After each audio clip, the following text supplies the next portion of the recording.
Aquí comienza Líderes RCN con Mauricio Rodríguez, porque los líderes no nacen, los líderes se hacen. Muy buenas noches, amigos oyentes, bienvenidos a Líderes RCN. Este es un espacio para aprender de liderazgo a través del ejemplo de personas que se destacan en diversos ámbitos de la vida nacional. Les recuerdo por favor enviarme sus preguntas, comentarios o sugerencias al correo líderesrcnradio@gmail.com o a través de un mensaje al celular 318-889-6192. El líder del día.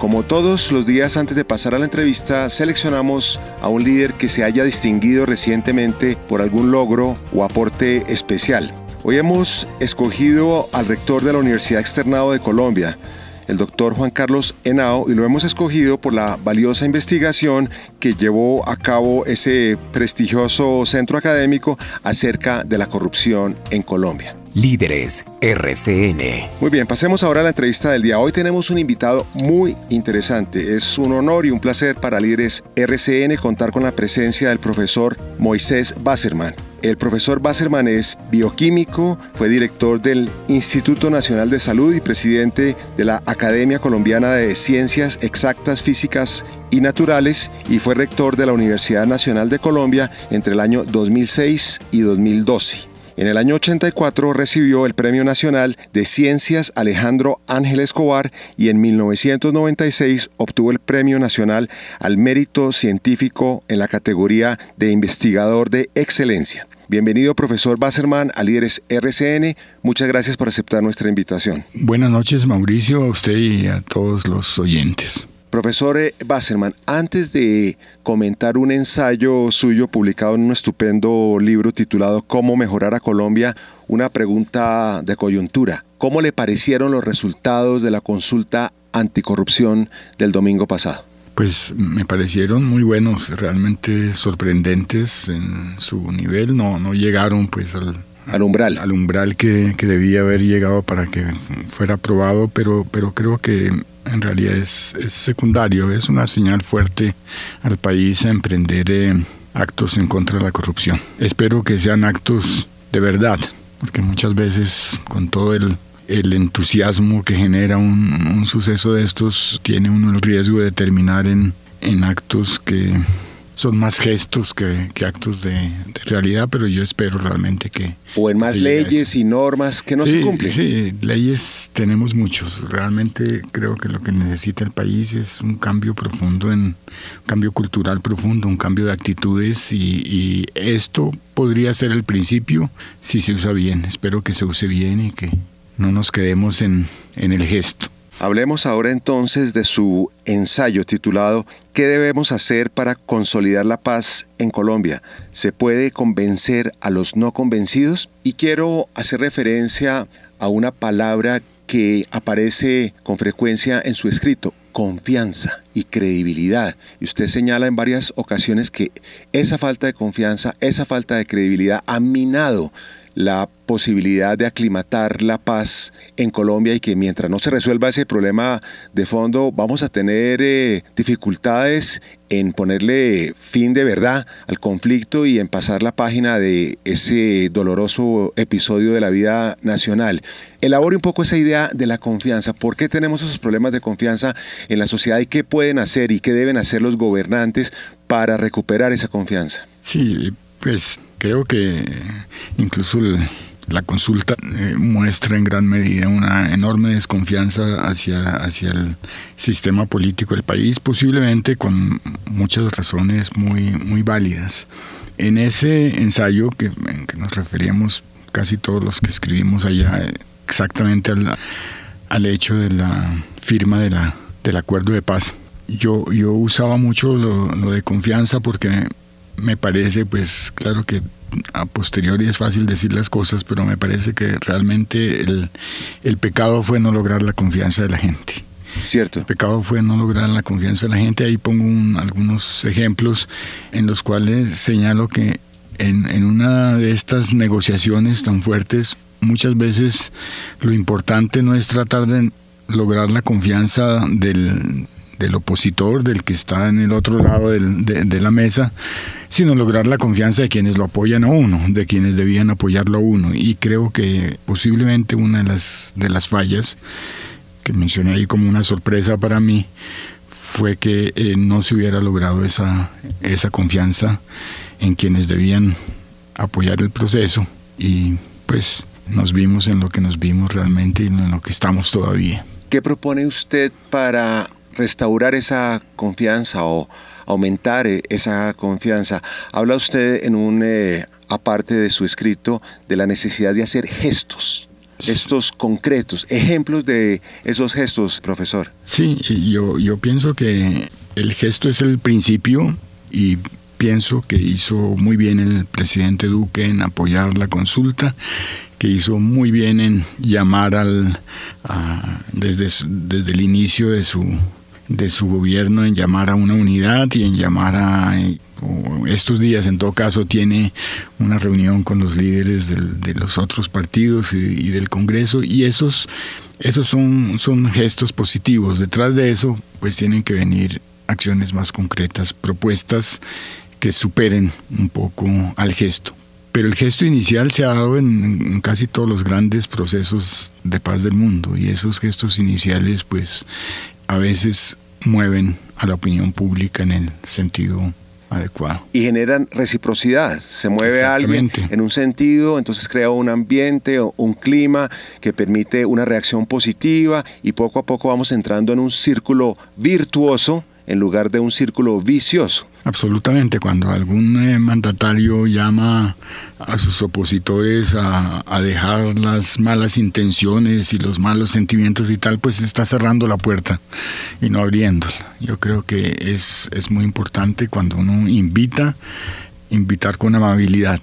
De otra forma, pues los opositores no se sientan a la mesa. Menciona usted en la parte final de su escrito que mientras no seamos capaces de superar esta pugnacidad, esta polarización tan radical, tan agresiva, pues difícilmente vamos a poder encontrar soluciones eficaces a los grandes problemas nacionales. ¿Cómo desactivar esa pugnacidad? ¿Cómo desarmar los espíritus además de los gestos? Hablemos ya de cambios estructurales en la sociedad. Usted es un gran educador, usted fue rector de la principal universidad del país, de una universidad de reconocido prestigio y de la más alta calidad, no solamente en Colombia, sino en el mundo. ¿Qué debemos hacer en la educación para cambiar esa mentalidad, esa actitud de los colombianos frente a muchos de los problemas que enfrentamos? Es un proceso lento, es un proceso difícil y muchas veces se ve como un proceso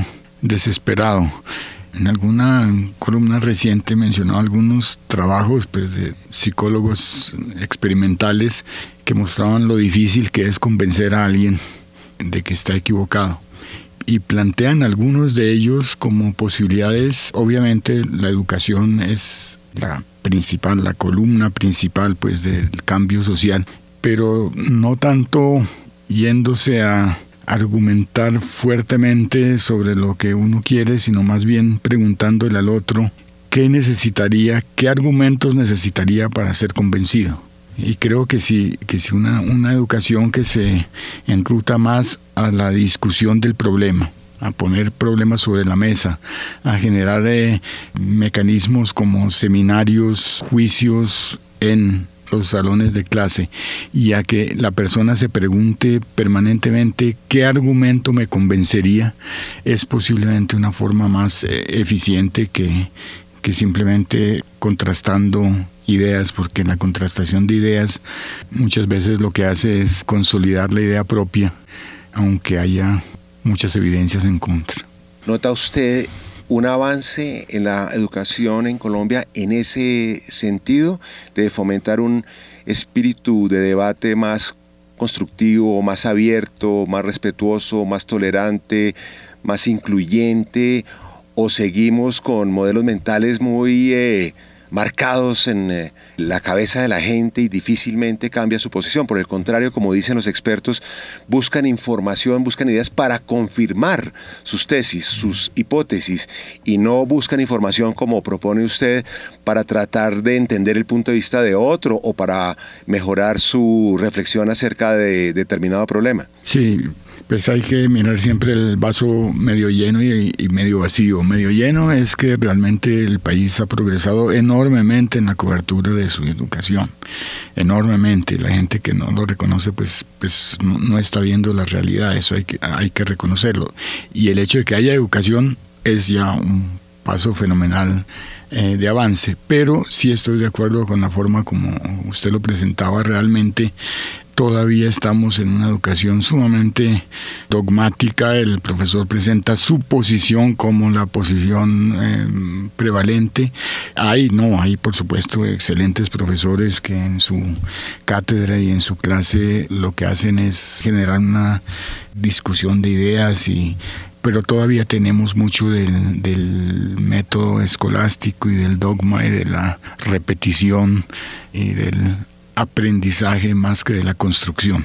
Estamos con el profesor Moisés Basserman, destacado académico, científico colombiano que fue rector de la Universidad Nacional de Colombia, columnista del periódico El Tiempo y autor de un ensayo que estamos comentando en este programa, publicado en el libro Cómo mejorar a Colombia, libro editado por Mauricio García Villegas. Hacemos una pausa en Líderes RCN y ya volvemos. Líderes RCN, dirige Mauricio Rodríguez.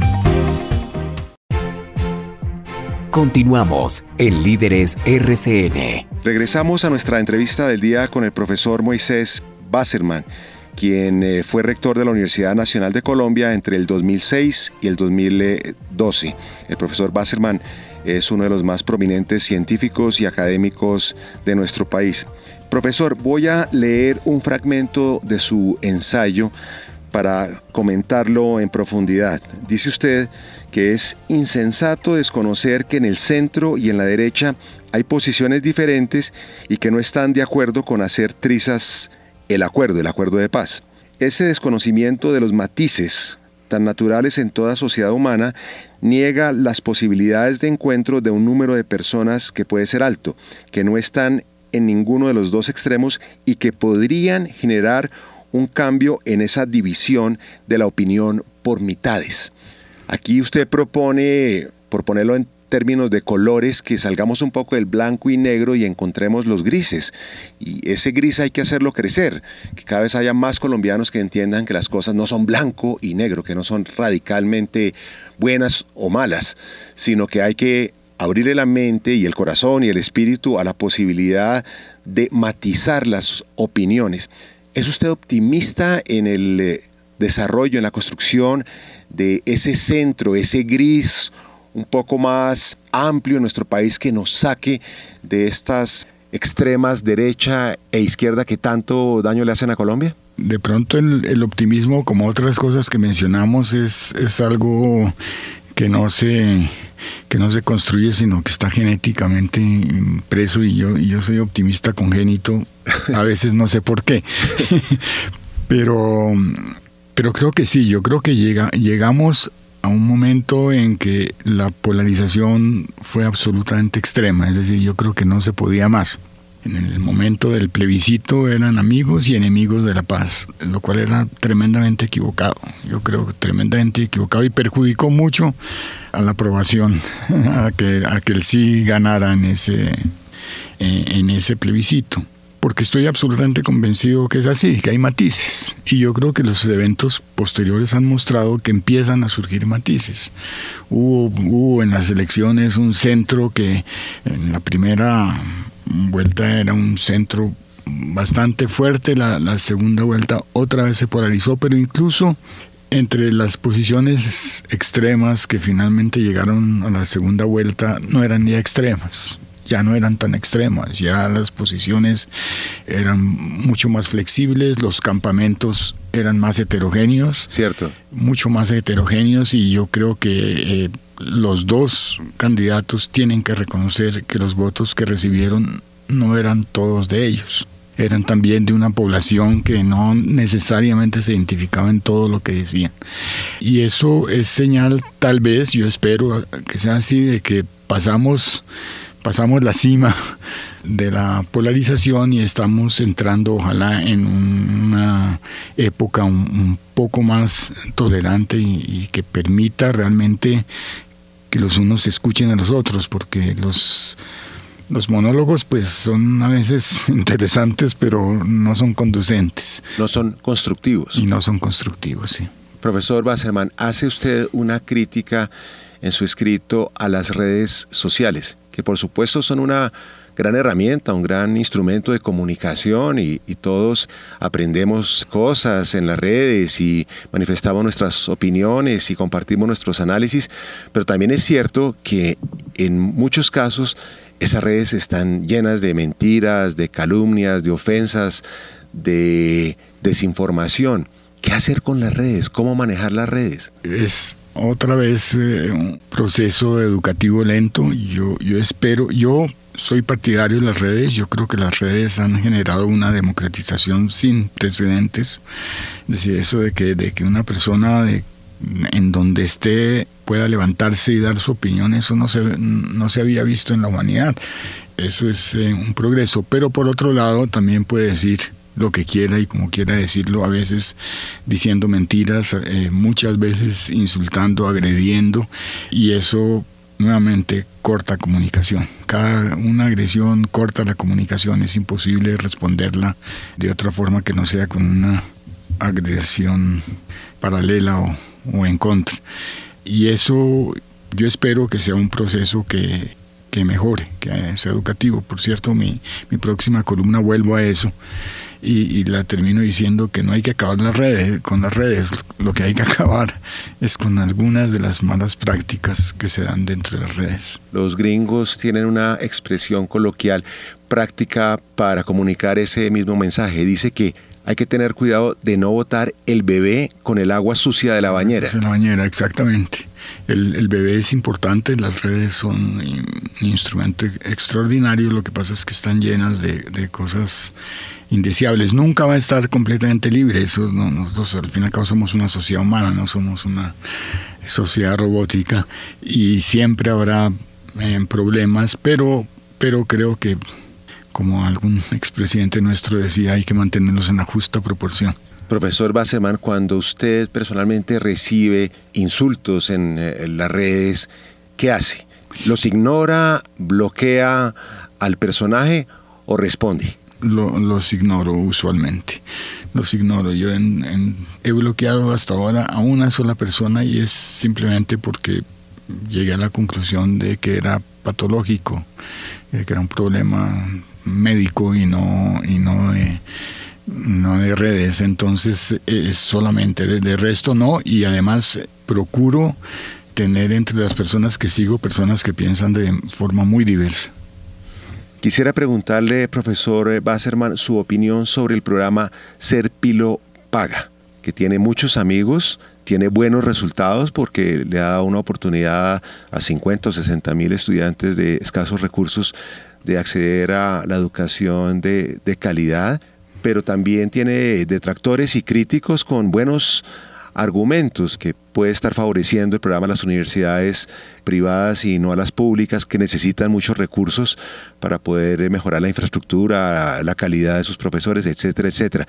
¿Cuál es su posición al respecto y qué le recomendaría usted al presidente Duque si lo llama y le dice: profesor Wasserman, ¿qué hacemos con Ser Pilo Paga? ¿Qué ajustes le introduciría, o lo dejaría tal cual, o lo acabaría y montaría un esquema distinto? ¿Cuál es su recomendación? Sí, mi posición es un poco heterodoxa entre mis colegas de la universidad pública, porque yo no condeno el programa de Ser Pilo Paga. Es decir, yo no me sentiría capaz de condenar un programa que le da oportunidad de estudios de alta calidad a más de 40,000 jóvenes, eso de estrato de CISBEN 1 y 2, pues de recursos muy bajos. O sea que eso me parece imposible. Lo que yo he insistido es que no podemos plantear siempre las cosas con una ecuación de suma cero, es decir, que si se le da a uno se le quita al otro. No.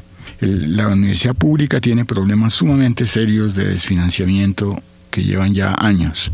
Y esos problemas yo le recomendaría al presidente que los aborde con mucha seriedad, que lo estudie en forma abierta, en forma sincera y entienda, primero, que son la principal fuente, las universidades públicas son la principal fuente de educación entre las personas de bajos recursos. Es decir, si en Serpilo paga hay 40.000, en las universidades públicas hay 600.000. Pero además de eso, insistir en que no se trata de una ecuación de suma cero, no se trata de darle a unos y quitarle a los otros de ninguna forma. Lo que hay que ver es tratar de resolver los problemas, y el problema es el máximo posible acceso a igualdad de oportunidades entre los jóvenes del país. Y así como hay un programa para muy pilos, muy pobres, yo pienso que tienen que establecer también programas de apoyo a unos que no son tan pilos y siguen siendo muy pobres, y a otros que no son tan pobres pero también sí son muy pilos, que creo que ese grupo también está mal, está obligado a pagar unas matrículas altas y que muchas veces se salen de sus capacidades porque no son tan pobres pero tampoco son ricos. Pregunta final, profesor Wasserman. En el último párrafo de su ensayo le hace usted un llamado a la academia a que juegue un papel más protagónico en la discusión de los problemas nacionales y de sus soluciones. ¿Ha faltado más la presencia de esa opinión científica, técnica, de los expertos en la materia? ¿Cómo lograr que la academia sea más escuchada y que los profesores se animen a participar abiertamente en esos debates? Sí, pues obviamente que hay participación, y la academia lo ha hecho, y yo creo que la Universidad Nacional lo ha mostrado, y muchas otras universidades públicas y privadas regionales. Usted hace un rato hablaba del estudio del externado de Colombia, que me parece un estudio muy interesante y muy importante. Pero falta, exactamente, pero falta. Yo creo que en la universidad sí podemos tomar la conciencia de cómo debemos hablar. No solamente que tenemos que imponer nuestras ideas, sino que cómo podemos hablar para convencer a aquellos que no están convencidos, que creo que es el principal obstáculo. Pues muchas gracias, profesor Wasserman, Moisés Wasserman. Muchas gracias por compartir sus ideas, sus conocimientos y sus experiencias con los oyentes de Líderes RCN. Felicitaciones por su ensayo en este libro estupendo que habla de 25 ideas para reparar el futuro. Un libro editado por Mauricio García Villegas, publicado por la Universidad Nacional de Colombia, universidad de la cual usted fue rector, un gran rector durante 6 años. Y felicitaciones por sus columnas en el periódico El Tiempo y su gran labor académica. Muchas gracias, Mauricio. Buenas noches a todos. Consejos para líderes. Como de costumbre, me despido con el consejo del día para líderes. El de hoy es de David Schwartz y dice así: respete a los líderes, aprenda de ellos, pero no los idolatre. Muchas gracias, amigos oyentes, por su amable sintonía. Los espero mañana a las 8:30 p.m. en Líderes RCN. Muy buenas noches. Líderes RCN.